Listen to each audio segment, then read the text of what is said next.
Good day, everyone. So, if you're like me, you're just walking here under the everlasting moonglow in the middle of the ocean.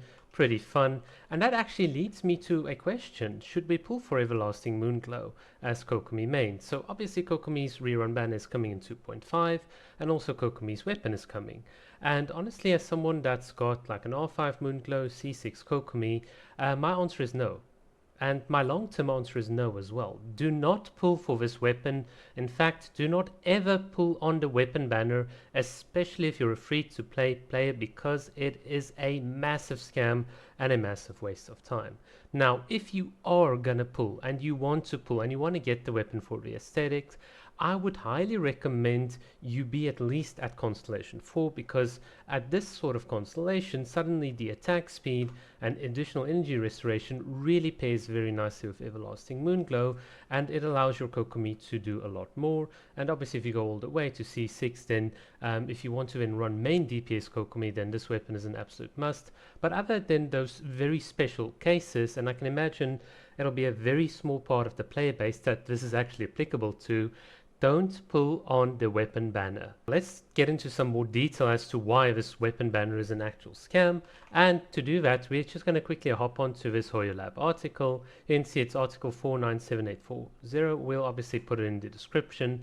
Essentially, what the guys at GenshinWishes.com have done is they took all the wishes from like a lot of players and they built a statistical model of Genshin's drop rates. Now, I know I'm probably going to lose a lot of people at this point, but it's pretty simple.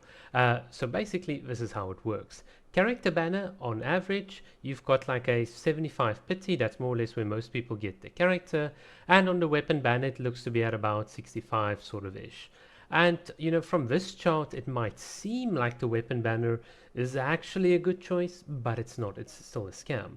You see, the problem is the regular banner or the character banner might have like a higher sort of number of pulls you need in order to get the character, but you only need to like win the 50-50 or like lose the 50-50 once and then you're guaranteed.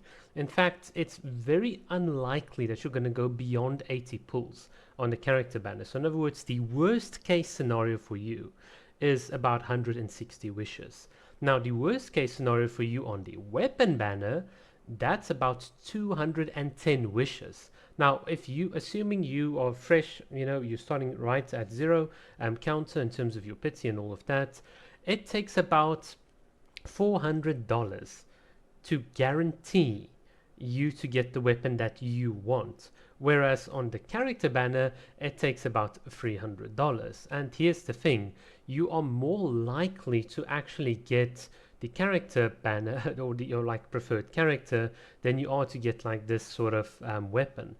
Because look at this, before pity, which is what everyone always wants to sort of call it or whatever, before pity you've got an almost, it's like a 35% chance before 70 pulls to get your desired character, whereas it's like in about 63, in about 63 pulls you have like that very same odd to get like the weapon. So in a certain sense, this weapon banner is just absolutely not worth it whatsoever. And what's even more crazy is you might say, well, if Kokomi's banner is also, if her weapon is also together with engulfing lightning, then perhaps it's worth it. Well, not really, because there's still a risk that you don't get either of them, and you have to now get like past 2 fate points, and then you can get your final outcome. And this is now the biggest scam about, well, on both of these banners. The average for the weapon banner and the average for the character banner both sit above 50. In other words, MiHoYo always wants you to top up and then just top up a little bit more. You're just almost within reach. So that's where the scam part comes in. And it's the same if you're like a free-to-play player and you pull and you like save up for a long while. You might have like 180 wishes ready. You're going to throw it onto a weapon banner. And then, by the unluckiness of gacha, and yes, gachas do allow you to be more unlucky than lucky, you waste all your 180 pulls, and now it's like, but I've already built like 2 fate points and I'm just so close to getting the banner, and then it's like, should I really top up? And that's the scam. That is how the scam works on the weapon banner. It's just that little bit extra that MiHoYo wants you just to put in, just to sprinkle in to get the weapon. And honestly, it's not worth it. Don't waste your time. You don't need these weapons. You guys aren't doing showcases. You're not putting videos on YouTube to sort of get these things across. It's not worth your time as a free-to-play player. Now, what's my opinion? Well, I think that these weapons are absolutely amazing in enabling the characters, but think about it, these weapons are enabling characters that are at the highest constellation, and that's what they're sort of designed to do. They're not gonna they might help you a bit in terms of your clearing time, but you're not bringing out the best of these weapons. You're not bringing out the full potential unless your character is also at their max potential. And for me, or well, from my point, as an F2P, you're never ever gonna play at max potential with all these characters. So it's not really worth it, and it's not worth you not getting the characters. I'd much rather people get like either a C1 Kokomi or try and get that C2 Raiden on your F2P account. That's going to be worth way more than getting the silly little weapons. These constellations will add up to be way more. So Constellation 1, if you want to go for Kokomi constellations, you should probably stop there. You don't really need Constellation 2. I really like it, but I mean, I like all the constellations. So, but C1, that's the limit, and then of course for Raiden, C2 would be the limit as an F2P. And don't worry about the weapons. There are plenty of like better alternatives and so on that you can use. You don't need the weapons. So yeah, guys, that is my thought.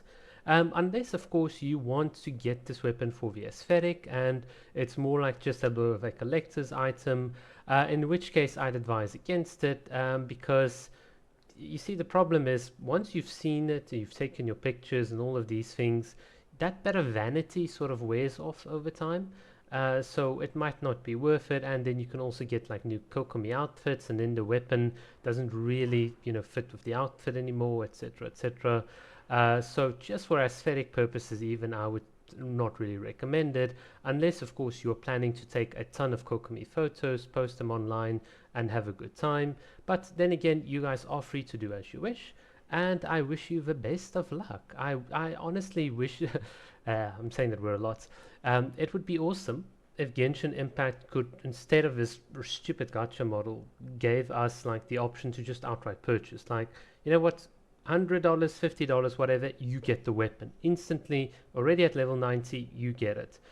This I can honestly tell you, I get no pleasure from pulling on weapons. It's just or characters. It's just so stupid. It's like I want to play, I want to use the character. Now I have to sit and waste my time clicking. And it's just, I don't know, it's just a waste of time, a waste of money, and that's what I hate about this game. The gacha system is what gatekeeps Genshin Impact from being a great game. Everything else, pretty good in this game, except the goddamn gacha system. I hate it. But yeah, guys, that's my opinion on the weapon banner, and yeah, have fun walking in the ocean. Cheers.